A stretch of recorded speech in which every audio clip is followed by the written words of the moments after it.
السلام عليكم ورحمة الله وبركاته. إن الحمد لله وحده، الصلاة والسلام على رسول الله من لا نبي بعده،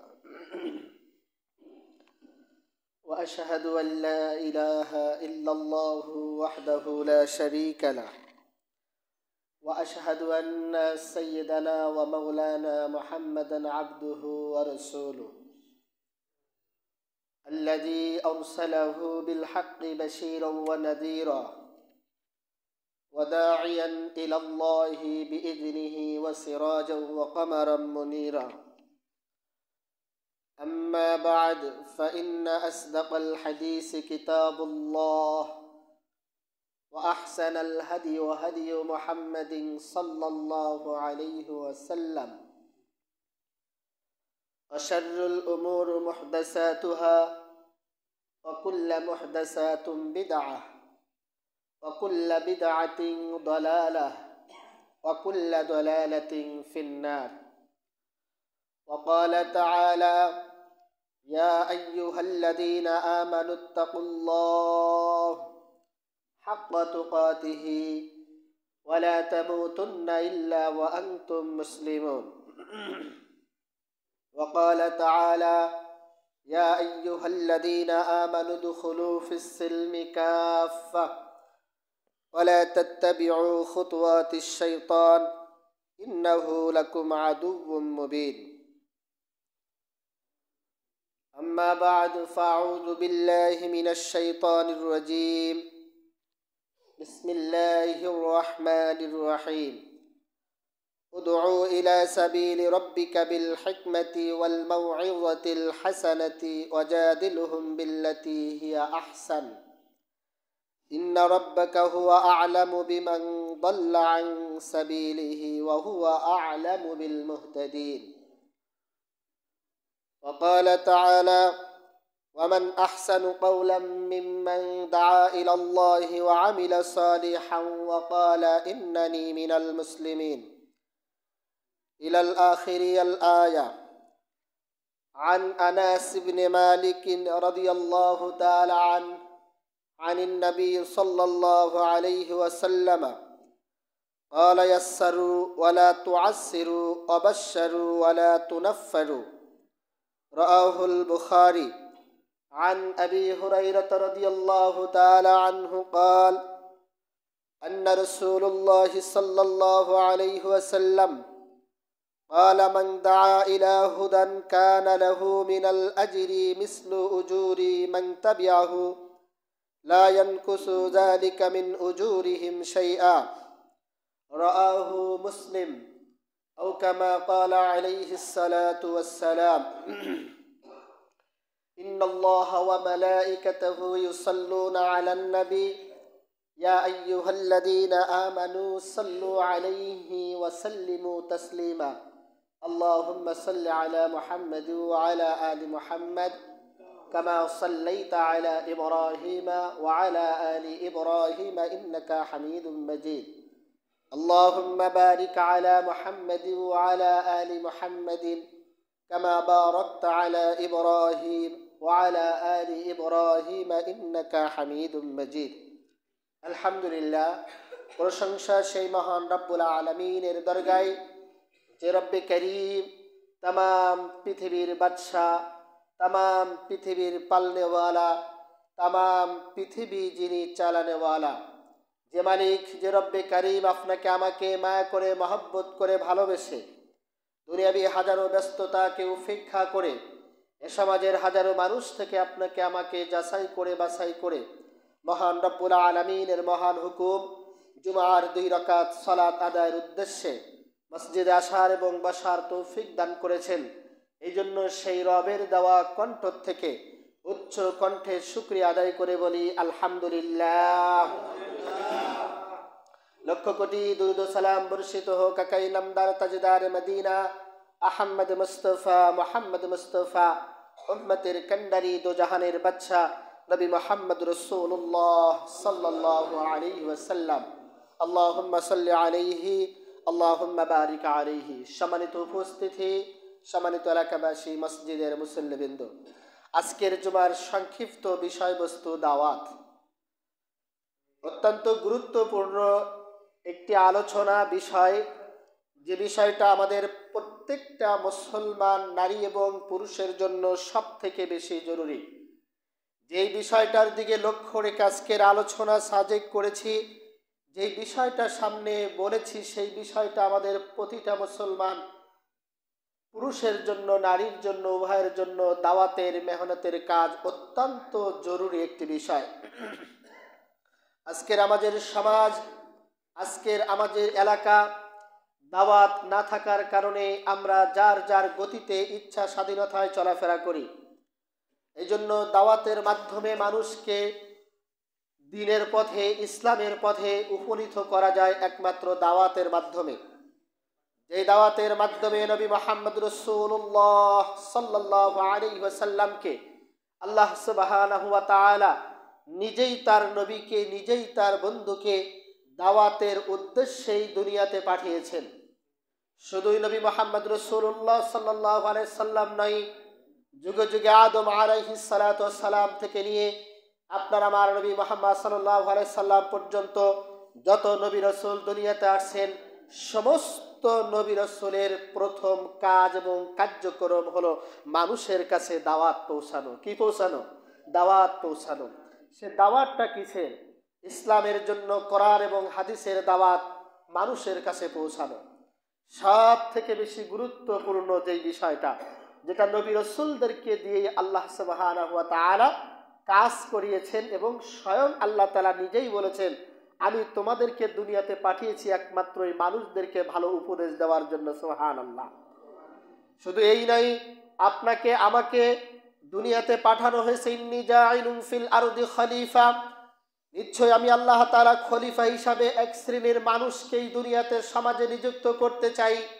আপনাকে আমাকে যে সমাজের ভিতরে, দুনিয়ার ভিতরে পাঠানো হয়েছে, নিযুক্ত করা হয়েছে, তানহাউনা আনিল মুনকার ওয়া তুমিনুনা বিল্লাহ, আমাকে একমাত্র সৎ কাজের আদেশ করার জন্য, অসৎ কাজ থেকে মানুষকে বিরত রাখার জন্য। আল্লাহ সুবহানাহু ওয়া তাআলা কোরআনুল কারীমে সূরা নাহলের 16 নম্বর সূরার 125 নম্বর আয়াতের ভিতরে বলেন, উদউ ইলা সাবিলি রাব্বিকা বিল হিকমাতি ওয়াল মাউইযাতিল হাসানাহ ওয়াজাদিলহুম বিল্লাতী হিয়া আহসান। হে নবী, আল্লাহ সুবহানাহু ওয়া তাআলা তার বন্ধুকে ডেকে উদ্দেশ্য করে বলেন, হে নবী, হে বন্ধু, উদউ ইলা সাবিলি রাব্বিকা বিল হিকমাতি ওয়াল মাউইযাতিল হাসানাত, হে বন্ধু, আপনি হিকমত ও সুন্দর উপদেশের মাধ্যমে আপনি মানুষকে আপনার রবের পথে ডাকুন। কে বলেছেন এ কথা? আল্লাহ সুবহানাহু ওয়া তাআলা তার বন্ধুকে ডেকে বলতেছেন, আপনার আমার নবী মুহাম্মদ সাল্লাল্লাহু আলাইহি সাল্লামকে বলতেছেন, উদউ ইলা সাবিলি রাব্বিকা বিল হিকমাতি ওয়াল মাউইযাতিল হাসানাত, হে বন্ধু, হে নবী, আপনি মানুষদেরকে আল্লাহর পথে দাওয়াত দিন, হিকমতের সাথে ও সুন্দর উপদেশের মাধ্যমে আপনি মানুষকে আপনার রবের পথে ডাকতে থাকুন, দাওয়াত দিতে থাকুন। সম্মানিত উপস্থিতি, এই আয়াতের প্রথম পর্যায়ে দুইটা কথা আল্লাহ তাআলা তার নবীর মাধ্যমে জানিয়ে দিচ্ছেন। নাম্বার 1 কথা, হিকমতের সাথে দাওয়াত দেওয়ার কথা বলেছেন। হিকমত অত্যন্ত গুরুত্বপূর্ণ একটি বিষয়। হিকমত সব জায়গায় সবাই খাটাতে পারে না, যার কারণেই সবাই ওয়ারাসাতুল আম্বিয়া হতে পারে না। এই জন্য রাসূল করিম সাল্লাল্লাহু আলাইহি সাল্লাম বলেন, আল উলামা ওয়ারাসাতুল আম্বিয়া, আলেমরাই হলো একমাত্র নবীদের ওয়ারিস। কারণ আলেমরাই যখন নবী থাকবে না, রাসূল থাকবে না, তখন উম্মতের ভিতর থেকে যারা আলেম হবে, ওয়ারাসাতুল আম্বিয়া হবে, তারাই একমাত্র হিকমতের সাথে সুন্দর উপদেশের মাধ্যমে, সুন্দর আচরণের মাধ্যমে মানুষকে তাদের দিকে কি করবে? ডাকতে থাকবে, কোরআন এবং হাদিসের দিকে। সম্মানিত উপস্থিতি, কিন্তু আজকের সমাজ, আজকের দেশ, আজকের ব্যবস্থাপনা সব ভিন্ন। যাদেরকে নবী মুহাম্মদ সাল্লাল্লাহু আলাইহি সাল্লাম উত্তম চরিত্র দিয়ে মানুষদেরকে ডাকার কথা ওয়াদা করেছেন, বা তিনি বুঝাতে চাচ্ছেন বা বলতে চাচ্ছেন, আজকে আমরা আলেমরাই সব থেকে বেশি ক্ষতিগ্রস্তের ভিতরে, আমরাই সব থেকে বেশি গরম। কারণ আজকে দেখেন, মাঠে ময়দানে যেখানেই যত ইউটিউবে যত বক্তারা ভালো ভালো আলেমরা ওয়াজ করতেছে, বর্তমান সিচুয়েশনে তারাই সর্বপ্রথম মানুষদেরকে দাওয়াত দেওয়ার আগে স্টেজে উঠলে গালাগালি, আগে স্টেজে উঠলে কি গালাগালি, কাদা ছড়াছড়ি, একে অপরের সাথে মারামারি কাটাকাটি, একে অপরকে গালি দিয়ে ধুয়ে দিচ্ছে, একে অপরকে বিচ্ছিরি ভাষায় কটূক্তি ভাষায় কথা বলতেছে। আমরা সাধারণ মানুষ যারা কোরআন হাদিস বুঝি না, আমরা মনে করি এই হুজুর বাগের গর্জনে ওরে বলা বলিছে মনে হয় এইটি সব থেকে ভালো বক্তা, এর থেকে বড় বক্তা আর পৃথিবীতে আর বাংলাদেশে আর কেউ নেই। আল্লাহ সুবহানাহু ওয়া তাআলা সূরা নাহলের 125 নম্বর আয়াতের ভিতরে সুস্পষ্ট ভাষায় জানিয়ে দিচ্ছেন, উদউ ইলা সাবিলি রাব্বিকা বিল হিকমাতি ওয়াল মাউইজাতিল হাসানাতি। হে নবী, আপনি আপনার উম্মতদেরকে, আমার বান্দা বান্দীদেরকে আমার দিকে ডাকতে থাকুন উত্তমভাবে, হিকমতের সাথে, সুন্দর উপদেশের মাধ্যমে, সুন্দর হাসানা অর্থাৎ সুন্দর আচরণের মাধ্যমে আপনি তাদেরকে আমার দিকে দাওয়াত দিতে থাকুন। এটাই যদি না হয়, আপনি যদি কটূক্ত ভাষায়, আপনি উচ্ছৃঙ্খল ভাষায়, খুব কঠোর ভাষায় যদি মানুষদেরকে যদি আপনার পথে আমার দিকে যদি আপনি আহ্বান করতে চান, দাওয়াত দিতে চান, মানুষ আপনার দিকে আসতে চাইবে না, আমার দিকে ফিরতে চাইবে না। এজন্য উত্তম চরিত্র, উত্তম কথা দিয়ে, সুন্দর আচরণ দিয়ে আপনি মানুষদেরকে ডাকেন। পরের বিষয় বলতেছেন, ইন্না রাব্বাকা হুয়া আ'লামু বিমান দাল্লা আন সাবিলিহি ওয়া হুয়া আ'লামু বিল মুহতাদিন। আর তাদের সাথে তর্ক বিতর্ক করতে হলে সুন্দরভাবে করুন, আপনার রবই বেশি জানেন যে তার পথ থেকে সরে আছে আর কে তার পথে আছে। আপনি যখন তাদের সাথে কোনো বিষয় তর্ক করতে যাবেন, কোনো বিষয় বিতর্কে জড়াবেন, তারা আপনার সাথে তর্ক বিতর্ক করতে থাকবে, অনেক বিষয় নিয়ে করতে থাকবে। অনেক ঘটনা আমাদের জানা আছে, আমরা অনেক সময় অনেক ঘটনা জানি। নবী মুহাম্মদ সাল্লাল্লাহু আলাইহি ওয়াসাল্লাম যখন মেরাজ থেকে এসেছেন, আসার পরে যখন একথা আবু জাহেল শুনেছে, উতবা শুনেছে, সাইবা শুনেছে, বড় বড় কাফেরদের লিডার যখন শুনেছে, তখন তারা নবী মুহাম্মদ সাল্লাল্লাহু আলাইহি ওয়াসাল্লামকে অনেক তর্ক বিতর্কের সম্মুখীন করেছেন।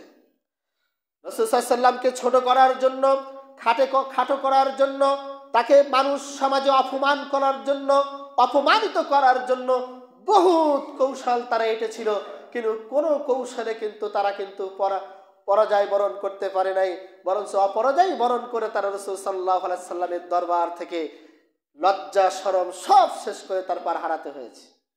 শুধু তারা প্রকাশ্যেই আল্লাহ রসুলের বিরোধিতা করেছে তা নয়, তারা অপ্রকাশ্যেও আল্লাহ রসুলের বিরুদ্ধে আচরণ করেছেন।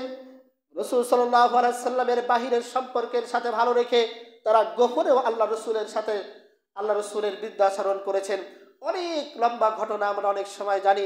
রাসূল করিম সাল্লাল্লাহু আলাইহি ওয়াসাল্লামকে আবু জাহেল স্পষ্ট ভাষায় বলেছিলেন, তোমাকে নবী হিসাবে মানব, তোমাকে মুহাম্মদ হিসাবে মানব, শেষ নবী হিসাবে তোমাকে মেনে নিতে আমার কোনো দ্বিধাবোধ থাকবে না, যদি তুমি আসমানের চাঁদ তুমি দ্বিখণ্ডি করে দেখাতে পারো। আসমানের চাঁদটাকে রাসূল করিম, এটা একটা বিতর্ক। অর্থাৎ কোনো আলেমকে যদি এরকম কথা বলা হয়, তুমি তো নবীর ওয়ারিস, আল উলামা ওয়ারাসাতুল আম্বিয়া, তাহলে নবীদের ওয়ারিস, তাহলে তুমি একটু এটা করে দেখাও। এরকম বিতর্ক করানোর সময় তুমি হুজুর মানুষ, তুমি এত বড় বড় লেকচার ঝাড়ো, এত বড় বড় কথা বলো, তাহলে তুমি এইটা করে দেখাও, ওইটা করে দেখাও।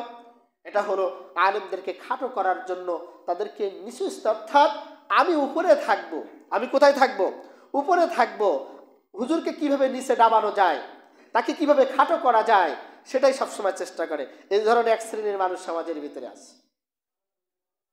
এরকম মানুষ এক শ্রেণীর সমাজের, রাষ্ট্রের ভিতরে অভার চলতেছে। সম্মানিত উপস্থিতি, আল্লাহ সুবহানাহু ওয়া তাআলা বলতেছেন, ইন্না রাব্বাকা হুয়া আ'লামু বিমান দাল্লা আন সাবিলিহি ওয়া হুয়া আ'লামু বিল মুহতাদিন। যখন আপনার সাথে তাদের তর্ক বিতর্ক হবে, তখন আপনি তাদের সাথে তর্ক বিতর্ক হলে সুন্দরভাবে তর্ক বিতর্ক করুন। আপনার রব, অর্থাৎ আপনি তাদের সাথে সুন্দরভাবে করতে থাকেন, কারণ আল্লাহ আপনার যে রব, যিনি আপনাকে সৃষ্টি করেছেন, যিনি আপনাকে দাওয়াত দিতে বলেছেন, তিনি একমাত্র ভালো জানেন কোন ব্যক্তি আল্লাহর পথে আছে আর কোন ব্যক্তি আল্লাহর পথে নেই। আপনি আমি সারাদিন যদি সার্টিফিকেট দিতে থাকি, কোনো কাজ হবে না, কোনো কিছুই দিয়ে কাজ হবে না। রাসূল করিম সাল্লাল্লাহু আলাইহি ওয়াসাল্লাম বুখারী বর্ণে স্পষ্ট ভাষায় বলেছেন, আমরা অনেক সময় হাদিসটা শুনে থাকি যে কোনো ব্যক্তি 5 ওয়াক্ত সালাতে মসজিদে আসতেছে, তোমরা তাকে সাক্ষী দাও সে একজন নামাজি, সে একজন মুমিন ব্যক্তি। এই মুমিন ব্যক্তি, এই ব্যক্তি সালাতে আসতেছে, এই সার্টিফিকেট যদি দিবে তারও কিছু কোয়ালিটি আছে, তাকেও মুমিন হতে হবে। তাকেও কি হতে হবে? মুমিন হতে হবে। আপনি সালাত আদায় করতেছেন না, আপনি মুমিন না, আপনি সারাদিন বিরুদ্ধাচরণ করতেছেন, নামাজ নাই, কিছু নেই, কোরআন হাদিস নেই। আপনি যদি বলেন যে এই ব্যক্তি 5 ওয়াক্ত নামাজ পড়তে যেতেছে, এ ভালো, এ নামাজ পড়তে, কিন্তু আপনার কথা গ্যারান্টেড হবে না। যে ব্যক্তি সালাতে আসতেছে ওকে মুমিন বলে সালাতকারী হিসেবে পরিচয় করাতে গেলে যে ব্যক্তি বলবে সেও কি হতে হবে? মুমিন হতে হবে। তাকেও পরেশগার হতে হবে, তাকেও দিনদারিত্ব হতে হবে। তাহলে তার জবানের কথাটা আল্লাহ তাআলা নেবে, আপনার আমার কথা আল্লাহ তাআলা নেবে না। সম্মানিত উপস্থিতি, এই জন্য সুন্দর আচরণের মাধ্যমে মানুষদেরকে ডাকা আল্লাহ সুবহানাহু ওয়া তাআলা সব কিছু অত্যন্ত ভালো জানেন। সূরা হামিম সাজদার 41 নম্বর সূরার 33 নম্বর আয়াতের ভিতরে আল্লাহ সুবহানাহু ওয়া তাআলা ডাক দিয়ে বলেন, ওয়ামান আহসানু কাওলাম মিম্মান দাআ ইলাল্লাহ ওয়া আমিলা সালিহা ওয়া ক্বালা ইন্নানি মিনাল মুসলিমিন। তার চেয়ে আর কে উত্তম কথার অধিকারী হতে পারে? আল্লাহ তাআলা আয়াতের ভিতরে বলছে তার চেয়ে কে আর উত্তম কথার অধিকারী হতে পারে? ওয়া আমিলা সালিহান ওয়া ক্বালা ইন্নানি মিনাল মুসলিমিন। যে ব্যক্তি মানুষকে ডাকে আল্লাহর পথে, সৎ কর্ম করে এবং সে বলে বেড়ায় মানুষের কাছে নিশ্চয়ই আমি একজন মুসলিম। সুবহানাল্লাহ। ওর থেকে উত্তম কথার অধিকারী কে হতে পারে? তার কথার থেকে ভালো কথা আর কার কথা হতে পারে? তার থেকে সুন্দর কথা আর কার কথা হতে পারে? যেই ব্যক্তি একমাত্র কার দিকে ডাকে মানুষকে? আল্লাহর দিকে ডাকে, একমাত্র আল্লাহর দিকে ডাকে এবং নিজে সৎ কাজ করে। এই যে আগের কথা যেটা বলে আসছি যে আপনাকে মুমিন সাক্ষী দিতে গেলে আপনাকেও মুমিন হওয়া লাগবে, এই আয়াতের ভিতরে কথা চলে আসছে। এখানে আল্লাহ তাআলা কি বলতেছেন? উত্তম কথার অধিকারী তার থেকে কে হতে পারে? যে মানুষকে কার দিকে ডাকে? আল্লাহর দিকে ডাকে এবং নিজে কি করে? সৎ কাজ করে। আপনি শুধুই বললেন যে তুমি আল্লাহর দিকে এসে তুমি এই কাজ করে না, তুমি খারাপ কাজ থেকে বিরত থাকো, তোমার এই কাজটা ঠিক হচ্ছে না, আপনাকে ও বললে কাজ হবে না। আপনি যেই কাজের আদেশ করবেন ওই কাজও আপনাকে আগে কি করতে হবে? পরিপূর্ণতা মানতে হবে। না মানলে আপনার কথা গ্যারান্টেড হবে না। এই জন্য আল্লাহ সুবহানাহু ওয়া তাআলা বলেন, ওয়ামান আহসানু কাওলাম মিম্মান দাআ ইলাল্লাহ ওয়া আমিলা সালিহা। তার থেকে উত্তম কথা আর কার কথা হতে পারে? খুব সুন্দর করে আল্লাহ তাআলা বলতেছেন, তার থেকে উত্তম কথার অধিকারী আর কেউ হতে পারে? যেই ব্যক্তি মানুষদেরকে কি করে? ওয়া আমিলা সালিহা, দাআ ইলাল্লাহ, মানুষদেরকে আল্লাহর দিকে ডাকে, ওয়া আমিলা সালিহান, এবং নেক কাজ নিজে করে, সৎ কাজ নিজে করে, খারাপ কাজ করে না, এবং সে বলতে থাকে ওয়া ক্বালা ইন্নানি মিনাল মুসলিমিন, আমি মুসলমানদের ভিতরেই একজন। সুবহানাল্লাহ। এজন্য আমরা যখন মানুষদেরকে দাওয়াত দিব, মানুষদেরকে যখন আল্লাহ তাআলা আমাদেরকে পাঠিয়েছেন দাওয়াতের কাজ করতে, আমার পরিবার, আমার সন্তান সন্ততি, আমার আত্মীয় স্বজন, তাদেরকে দাওয়াত দাও। আজকের সমাজ, আমি প্রথম কথায় আবার ফিরে যাই, আজকের সমাজ ভিন্নতায় চলতেছে। কথা বললাম, এই কথা বললাম কি জন্য জানেন?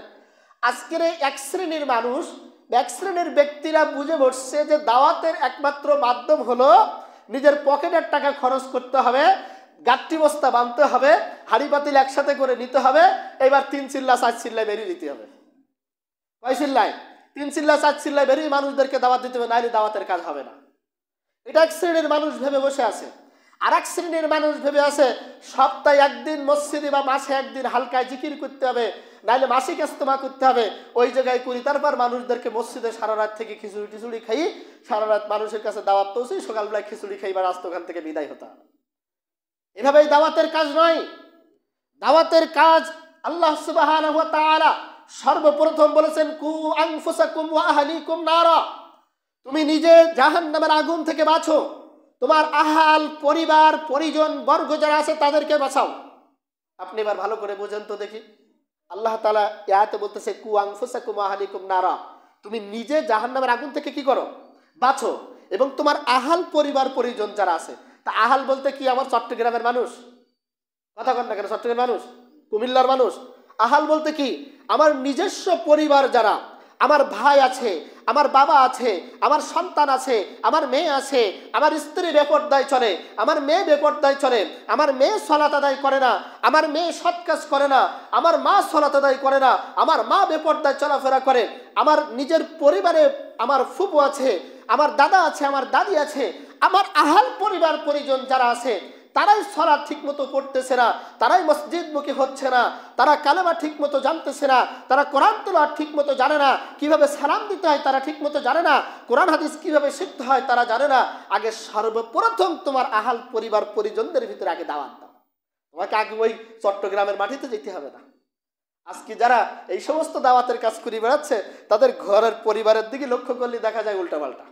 ও কি যে দাওয়াত দিচ্ছে, আল্লাহর রাস্তায় খাইতিজার ভুড়ি মোটা করতেছে, আর এদিকের বউ আজান দিয়ে বেড়াচ্ছে লোকের সাথে, ওর খেয়াল নেই।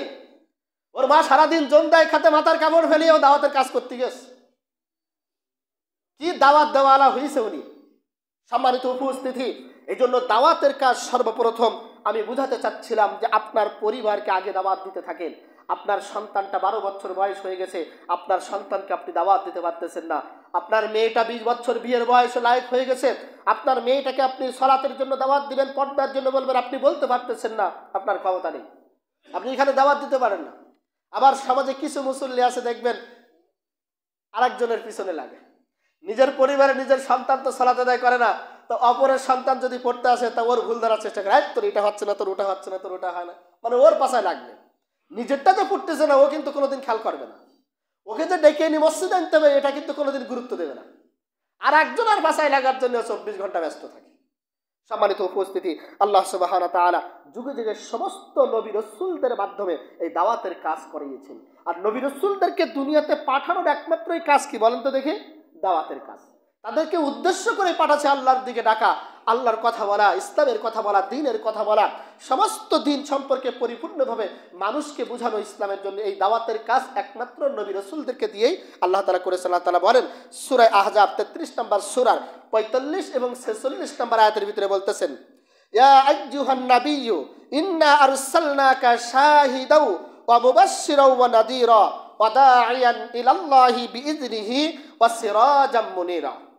আল্লাহ সুবহানাহু ওয়া তাআলা বলেন, হে নবী আমি আপনাকে পাঠিয়েছি, ভালো করে খেয়াল করেন, হে নবী আমি আপনাকে পাঠিয়েছি সাক্ষী বানিয়ে, সুখবরদাতা ও সতর্ককারী হিসাবে, আল্লাহর অনুমতিতে তার দিকে দাওয়াতদাতা বানিয়ে এবং উজ্জ্বল বাতি হিসাবে। সুবহানাল্লাহ। এখানে 5টা কথা নিয়ে আসছেন আল্লাহ তাআলা আয়াতের ভিতরে। কয়টা কথা?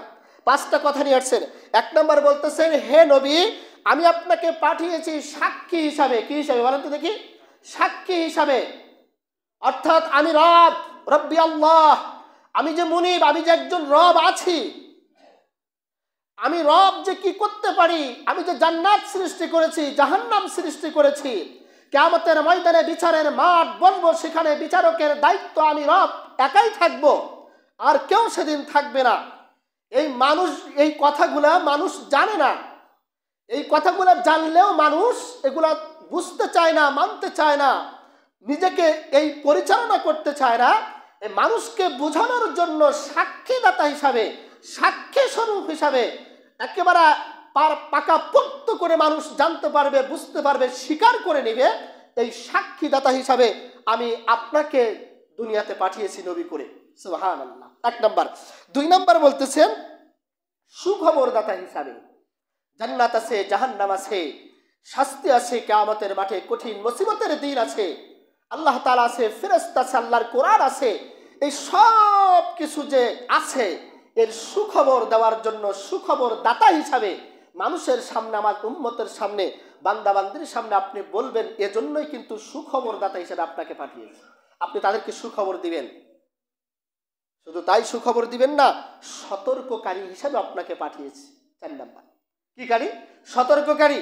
মানুষকে সতর্ক করবেন। ফাহাল্লা হালালাহু ওয়া হাররামা হারামাহু।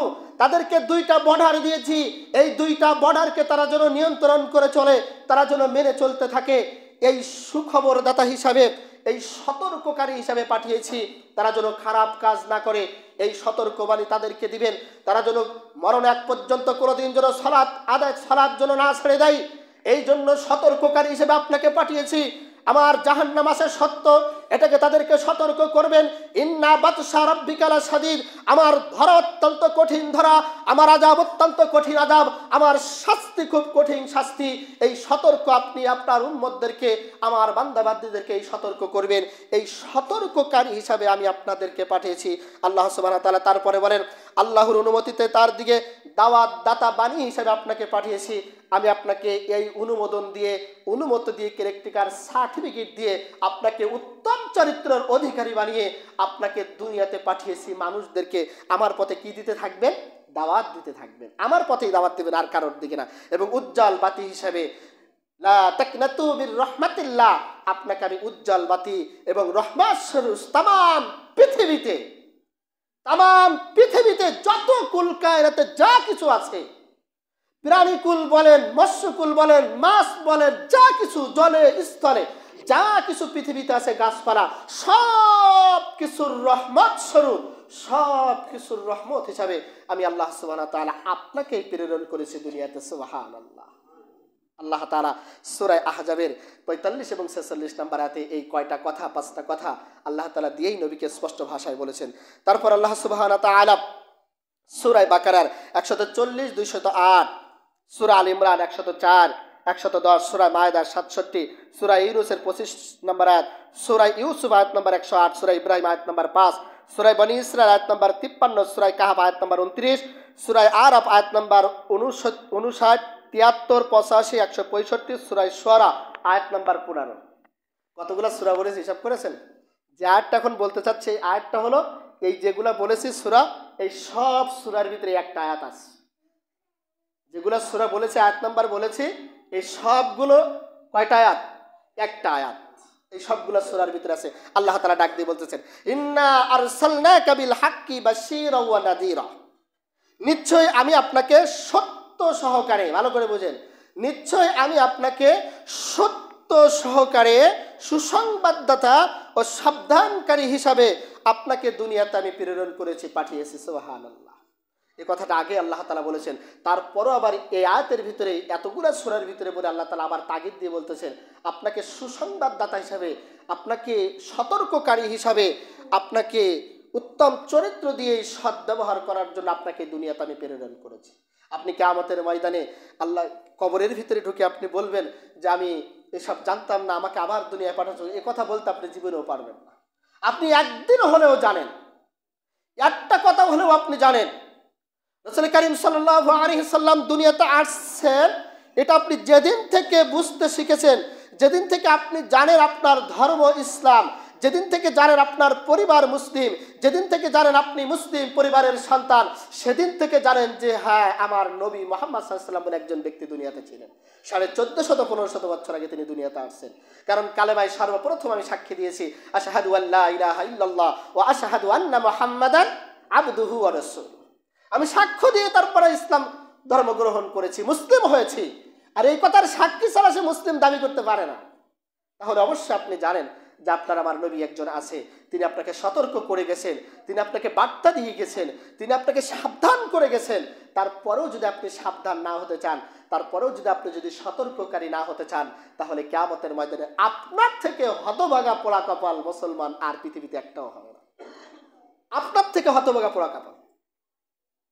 কিয়ামতের ময়দানে এই সমস্ত সব কিছুর থেকে আল্লাহ সুবহানাহু ওয়া তাআলা আপনার কাছ থেকে হিসাব দিবেন পাই টু পাই। জন্য আপনাকে এই দাওয়াতের কাজ, যে কাজটা নবী রাসূল, আপনি কত কোটি টাকার মালিক, কত গাড়ি বাড়ি, আপনি এইটা ভেবে বসে থাকেন না যে আমি এই টাকার মালিক, আমি একজন গরিব মানুষের দাওয়াত দিতে যাবো নামাজের জন্য, দূর, ও আসবেন না। পৃথিবীতে আপনার আমার সরিষার দানা পরিমাণ কোনো দাম নেই।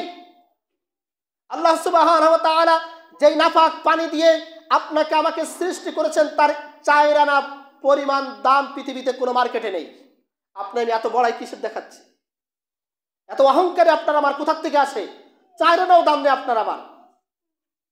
কারণ নাপাক পানি দিয়ে আপনাকে আমাকে সৃষ্টি করেছেন, যার 4 আনা ফুটা দাম কোনো মার্কেটে, কোনো পৃথিবীর কোনো সেক্টরে কোথাও আপনার দাম নেই, আমার দাম নেই, বিক্রি হবে না কোনো জায়গায়।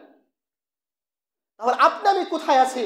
আজকে আপনার আমি নবী শ্রেষ্ঠত্ব দিয়ে নবী মুহাম্মদ রাসূলুল্লাহ সাল্লাল্লাহু আলাইহি সাল্লামকে দুনিয়াতে পাঠিয়েছেন, যার আগে পরে কোনো গুনাহ নেই, যিনি পৃথিবীর ভিতরে সর্বশ্রেষ্ঠ নবী, যিনি পৃথিবীতে সর্বশ্রেষ্ঠ রাসূল, সমস্ত নবীদের সর্দার, সমস্ত রাসূলদের সর্দার, তিনি স্বয়ং নিজেই তানাকে দাওয়াতের কাজের জন্য পাঠিয়েছেন। আপনি আমি কে?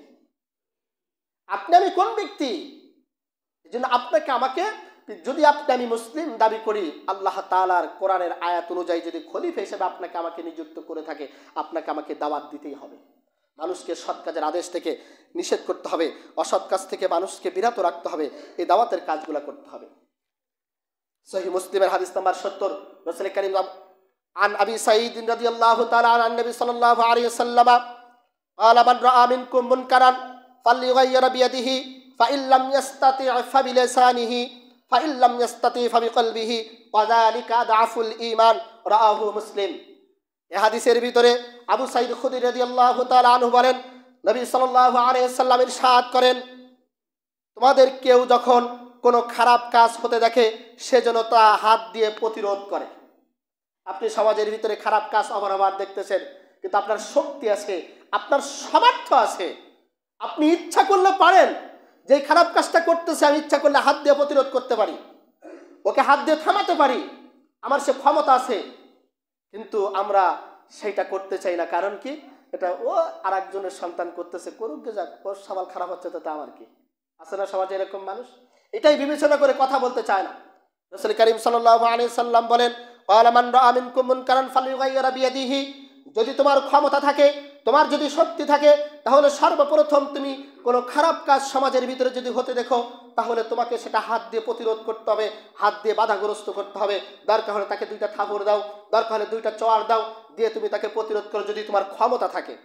ক্ষমতা না থাকলে দিতে বলিনি। তারপরে কথা বলতেছে, ফাইল্লাম ইয়াস্তাতি ফাবিলিসানিহি, যদি তুমি হাত দিয়ে যদি প্রতিরোধ করতে না পারো, কোনো খারাপ কাজ তুমি দেখতেছো, তাহলে তুমি হাত দিয়ে প্রতিরোধ না করতে পারে তোমার মুখের কথার দ্বারাই তুমি প্রতিরোধ করো। অন্তত জবান থেকে এই কথাটা যদি তোমার বলার শক্তি থাকে, এই ছেলে, অমুকের ছেলে, তুমি যেই কাজটা করতেছো এই কাজটা খারাপ কাজ, তুমি যেই পথে হাঁটতেছো এই পথটা খারাপ পথ, অন্তত এই পথ থেকে তুমি ফিরে আসো, এই কাজ থেকে তুমি ফিরে আসো। এটা তুমি করতে পারবে না যদি তোমার হাতে যদি শক্তি না থাকে, ক্ষমতা যদি না থাকে, তাহলে তুমি জবানের দ্বারাই বলতে পারো। তারপরে তৃতীয় অপশন রাসূল সাল্লাল্লাহু আলাইহি ওয়াসাল্লাম বলেন, ফাইল্লাম তাস্তাতি ফাবিকলবিহি, যদি তুমি হাত দিয়েও না পারো, জবান মুখের দ্বারাও যদি না পারো, তাহলে অন্তরে অন্তরে তুমি তাকে ঘৃণা করো আর পরিকল্পনা করতে থাকো যে এই কাজ থেকে কিভাবে ফেরানো যায়। খালি আপনি এই হাদিসের ব্যাখ্যা আমি বহু আলেমদের জবান থেকে শুনেছি, ইউটিউবেও শুনি মাঝে মাঝে, তারা এইখানে এই ব্যাখ্যাটা রেখে দেয়। এখানে স্পষ্ট শুধু ওরা এতটুকু কথাই বলে যে তুমি হাত দিয়ে না পারলে মুখ দিয়ে, মুখ দিয়ে না পারলে অন্তরে ঘৃণা করে, এই শেষ। কিন্তু না, এখানে আল্লাহ রাসূল সাল্লাল্লাহু আলাইহি ওয়াসাল্লাম বলেন, ফাইল্লাম ইয়াস্তাতি ফাবিকলবিহি ওয়া যালিকা দাফুল ঈমান, যখন তুমি হাত দিয়ে পারতেছো না, তখন তুমি তোমার জবানের দ্বারাই, তুমি কথার দ্বারাই তুমি বলো, তাও যদি তোমার সক্ষমতা না থাকে, তাহলে তুমি কলবের ভিতরে, অন্তরের ভিতরে ঘৃণা পোষণ করো, এই কাজটাই করতেছো অত্যন্ত খারাপ কাজ, এবং অন্তরের ভিতরে ঘৃণা করতে থাকো আর মনে মনে পরিকল্পনা করতে থাকো, বা আর 5জন 10জন মানুষকে ডেকে তুমি এনে পরিকল্পনা করতে থাকো যে এই সন্তানরা, এই ছেলেমেয়েরা এই সমাজের ভিতরে তারা খারাপ কাজ করতেছে, অবৈধ কাজ করতেছে, এরা সারাটা দিন অবৈধ কাজের ভিতরে লিপ্ত থাকে। আপনি মনে মনে পরিকল্পনা করতে থাকেন যে এই সমস্ত কাজ থেকে এদেরকে কিভাবে ফেরানো যায়, কিভাবে ভালোর পথে আনা যায়, তাদেরকে দাওয়াতের মাধ্যমে কিভাবে ভালোর পথে আনা যায়, মনে মনে পরিকল্পনা করেন। আপনার নিয়ত যদি ভালো থাকে, নিয়ত যদি সহি থাকে, অবশ্যই আপনার পরিকল্পনা করার কারণে আপনার ভিতরে আল্লাহ তাআলা, ওই যে শুরুতে বলেছি, আল্লাহ তাআলা বলেছে, হে নবী, আপনি উদউ ইলা সাবিল রাব্বিকা বিল হিকমাতি ওয়াল মাউইজাতিল হাসানা। আবার শুরুর আয়াতে চলে গেলাম, সূরা নাহলের। আল্লাহ তাআলা বলেছেন, হিকমতের সাথে সুন্দর কথার মাধ্যমে, সুন্দর চরিত্রের মাধ্যমে তুমি তাদেরকে ডাকতে থাকো। ওই আয়াতের কথা আর রাসূল সাল্লাল্লাহু আলাইহি ওয়াসাল্লামের মুসলিম শরীফের 70 নম্বর হাদিসের কথা আপনি এবার একের সাথে এক মিলাতে থাকেন। এখানেও আপনি মানুষদেরকে যখন ডাকবেন, মানুষদেরকে যখন দাওয়াত দিবেন, আপনি ঘপ করে যে না মেরে আপনি পরিকল্পনা করতে থাকেন যে পারলাম না যেহেতু, তাহলে এবার পরিকল্পনা করি যে এই ব্যক্তিকে কিভাবে ফেরানো যায়। অপোজিট সাইড যখন মানুষজন থাকবে না, ওকে যখন একাকী পাবো, তখন দাওয়াতের মাধ্যমে ওকে দাওয়াত দেবো, ওকে বলবো যে বাবা এই কাজটা করা ঠিক না, গায়ে হাত বুলিয়ে হোক, মাথায় হাত বুলিয়ে হোক, এই কাজটা করা ঠিক না। আমাদের সমাজ হলো উল্টা, আমরা ডাইরেক্টলি মারতে চাই, ডাইরেক্ট তাড়াতাড়ি মেরে দিতে পারলেই বাঁচে।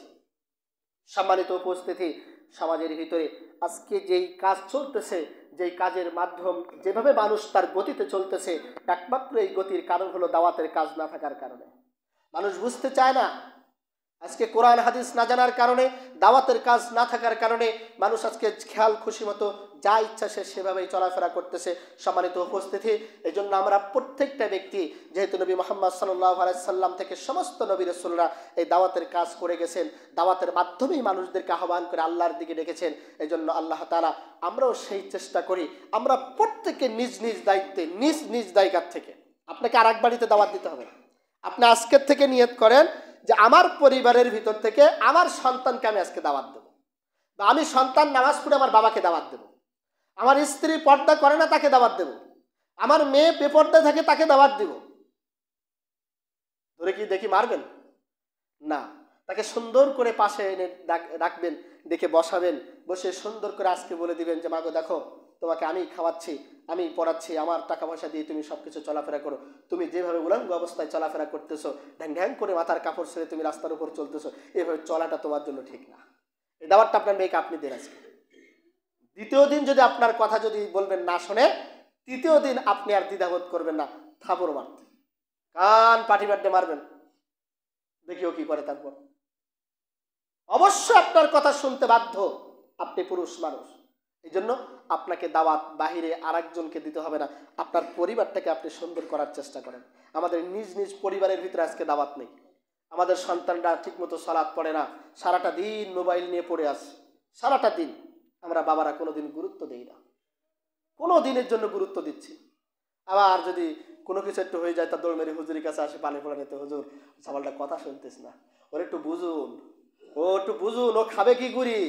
আমাদের এসে বলে অনেক সময় এইভাবে, ওর একটু বুঝাই দেন হুজুর, ওজন একটু নামাজ পড়তে আসে, ওজন একটু এই গেম খেলাটা বাদ দেয়, ওজন একটু মোবাইল চালানোটা বাদ দেয়, ওজন একটু দোকানপাটের জন্য একটু কম যায়, ওজনে বিড়ি সিগারেটটা একটু কম খায়, এভাবে বলে আমাদের সাথে এসে যে আপনি একটু বুঝাই দেন। আমি তো বলতেছি তা হচ্ছে না। আপনার সন্তান, আপনি কষ্ট করে সবকিছু করতেছেন, আপনার কথা শুনবে না মানে শুনতে বাধ্য, কিন্তু আপনি কঠোর হচ্ছেন না। আপনি ওই যে আদর দিয়ে বাদর বানিয়ে রেখেছেন, কেউ যদি শাসন করতে যায় তা উল্টা তাকে আবার থ্রেট মারেন, তার ঘাড়ের উপরে লাঠি নিয়ে ঝাঁপিয়ে পড়েন, হ্যাঁ তামার সামাল করতেছে, তোর দরকার কি, তোর কি, তোর তাকে কি করতেছে কি বলেন এরকম, তুই বলতে যাবি কেন। এরকম হয়েছে, কিন্তু এ সমাজে হয়েছে অনেক জায়গায়। এবার প্রতীক আমার হাজি সাহেব হয়েছে একদিন, আমি জানি, হবে না। এই জন্য আপনি আপনার সন্তানকে আপনি দাওয়াত দিতে থাকেন, আপনার কষ্টে অর্জিত সম্পদ থেকে আপনার সন্তান একে একে নিয়ে যাচ্ছে, খরচ করতেছে, আপনি বুঝতে পারতেছেন না। এই জন্য আপনি আপনার পরিবারের ভিতরে দাওয়াত দেন, আপনার পরিবারের ভিতরে দাওয়াতের কাজ করেন। আল্লাহ সুবহানাহু ওয়া তাআলা আমাদের প্রত্যেকের পরিবারের ভিতরে দাওয়াতের কাজ মেহনত চালু করে দিয়ে দাওয়াতের কাজের মাধ্যমে তাদেরকে সালাতের দিকে আহ্বান করার তৌফিক দান করুক। আল্লাহুম্মা আমিন।